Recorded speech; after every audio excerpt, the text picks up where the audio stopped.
నీకు నచ్చిన సంగీతమేటి నీ చెప్పుల సవ్వడి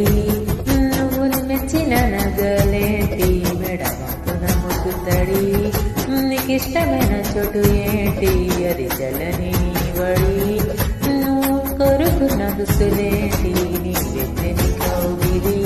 నువ్వు లేచని కౌగిలి నా ఇష్టాలేవైనా నీకు నెత్తిన వేయగలను భయంకరమా నా కంటికి కట్టించునా హోయ్ అద్దం ముందు నిలబడి అబద్ధం చెప్పలేనే నా అద్దం